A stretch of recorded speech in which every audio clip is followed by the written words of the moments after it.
आज मैं आपके लिए लेकर आई हूँ चौथ माता की कहानी। एक नगर में एक बूढ़ी माँ रहती थी। अपने बेटे की सलामती के लिए 12 महीनों की चौथ का व्रत करती थी। हर चौथ को पंसारी से थोड़ा सा गुड़ और घी लाकर लड्डू बनाती थी। एक बेटे को देती, एक पूजा करती, एक हथकार के लिए निकालती और चांद उगने पर खुद खा लेती थी।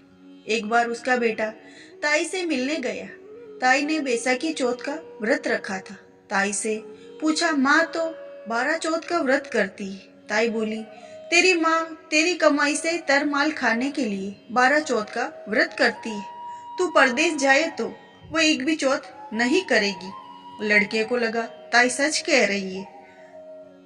घर आकर माँ से कहा, मैं परदेश जा रहा हूँ, यहाँ तू मेरी कमाई खाने पीने में ही उड़ा देती है। माँ ने समझा कर रोकना चाहा पर बेटा नहीं माना। माँ ने उसे साथ ले जाने के लिए चौथ माता के आंखें दिए और कहा, मुसीबत में ये आंखें तेरी मदद करेंगी। वह आंखें लेकर रवाना हो गया। घूमते घूमते एक नगर में पहुंचा। उसने देखा एक बूढ़ी माँ रोती जा रही थी और पुआ बनाते जा रही थी। उसने कारण पूछा। बूढ़ी माँ ने कहा, मेरा बेटा नगर की पहाड़ी पर एक दैत्य रहता है। पहले वह नगर आकर कई लोगों को खाने के लिए मार देता था। अब राजा हर घर से एक आदमी दैत्य के पास भेजता है और आज मेरे बेटे की बारी है, इसीलिए रो रही हूँ, तो उसी के लिए पुआ बना रही हूँ। वह बोला, तो पुए मुझे खिला दे तो बेटे की जगह मैं चला जाता हूँ। बूढ़ी माँ ने खीर और पुए उसे खिला दिए। खा पीकर वह सो गया।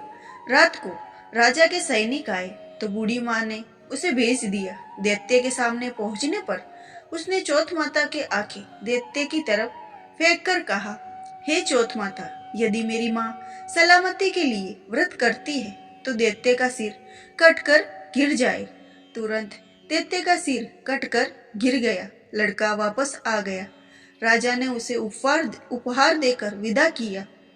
चलते हुए एक दूसरे राजा के नगर में पहुंचा। इस राज्य में आवा तभी पकता था जब एक इंसान की बलि दी जाती थी। सिपाहियों ने उसे पकड़कर आवे में चुन दिया।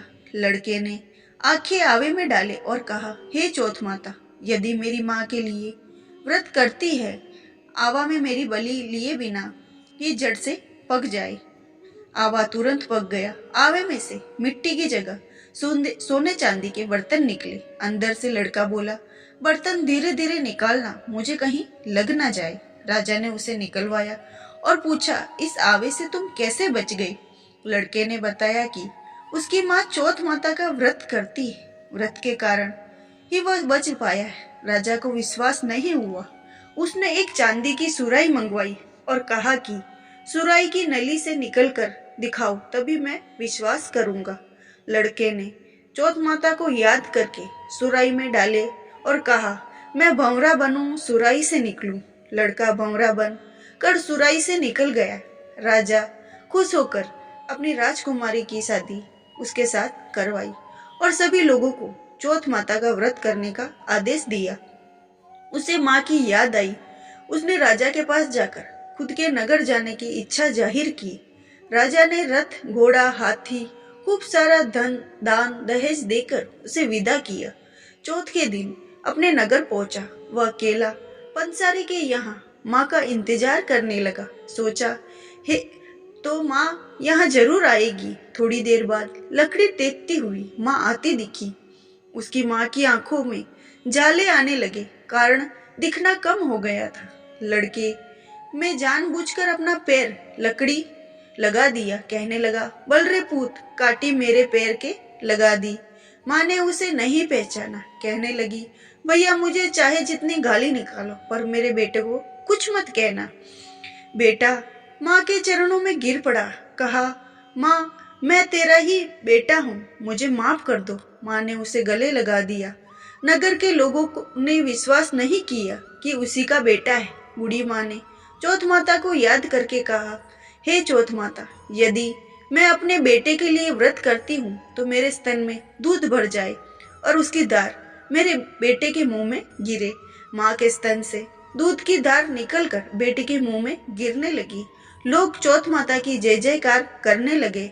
उस नगर के सभी लोग चौथ माता का व्रत करने लगे। हे चौथ माता, जैसे बूढ़ी माँ और उसके बेटे की सहायता की, वैसे हमारी भी कहानी कहने वाले और सुनने वाले, हुकारा भरने वाले सब पर कृपा करना। बोलो चौथ माता की जय।